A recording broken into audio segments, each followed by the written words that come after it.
Alright, welcome to today's video. I'm going to start doing a new thing called Mountain Bike Mondays. So basically every Monday on my channel there's going to be some mountain bike related content. Today what we're going to do is a bike check. I've never ever showed really in any depth my bike or the setup that I ride with. So I thought I would just talk you through and show you. I'm going to have to narrate over this video as well, because I've got one neighbour screaming at her husband like a fishwife, and I've got another one who I can only presume is playing Fortnite online, because the amount of swearing going on and shouting at the TV is unbelievable. So yeah, take it away. If you've got any questions, put them in the comments down below and enjoy.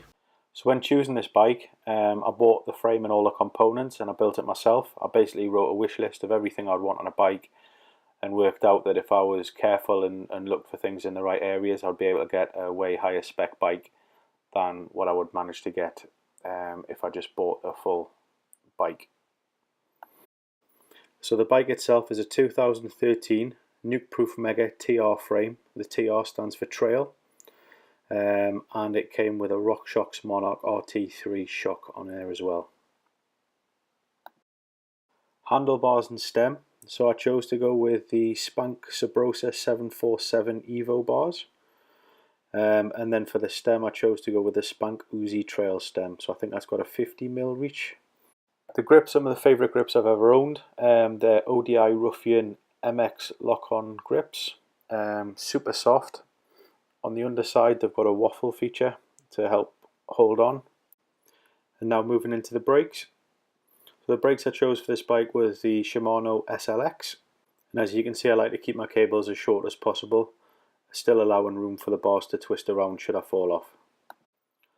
The front shock is a RockShox Revelation with 150 travel. When I first started riding I could feel flex in the fork, however I've got used to that now, so perfectly happy with them. I don't need any more than that for what I use the bike for.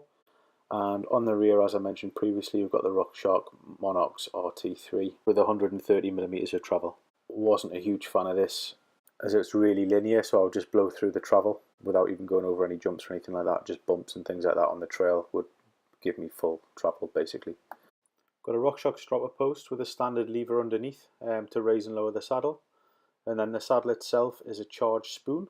Bought it temporarily, super cheap, just so I've got a saddle to ride with, and liked it so much that I decided to keep it. Shimano Saint XT Ice Tech rotors on front and back. For the gearing, I run a 1x10 setup. The derailleur is a SRAM X9 clutch derailleur, and the lever is a SRAM X7 lever. It has a E13 LG1 trail chain guide. It's a bit broken now, but it still does its job.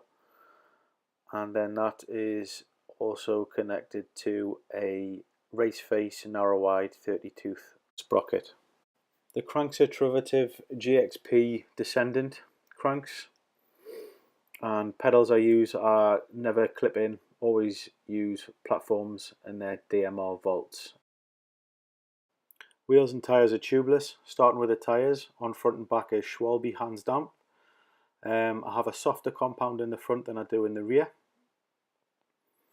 And then the wheel set is Mavic Cross Trails.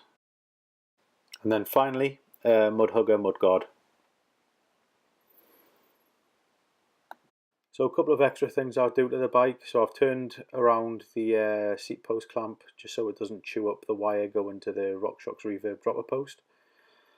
On all the levers, I've got skateboard tape just for a bit of extra grip. So that's on the brakes, on the dropper, and also on the gear changes. Tyre pressures I use, I'm usually about 26 in the front and 28 in the rear. That does vary slightly depending upon weather conditions, how sloppy it is and things like that. And then finally, suspension setup. I think it's 5 is the maximum number of bottomless tokens you can have. So I've got all 5 in the front shock. Also in the rear shock, I don't know if you can have any on the Monarch or T3, but I've got 5 in there as well. I run the PSI that's recommended for my weight from the manufacturer, and rebound is usually about 2 clicks from center to slow it down. Otherwise, I find it's like a bucking bronco. It's too much. Anyway, hope you enjoyed the video, and I'll see you next Monday. See you in a bit. Bye.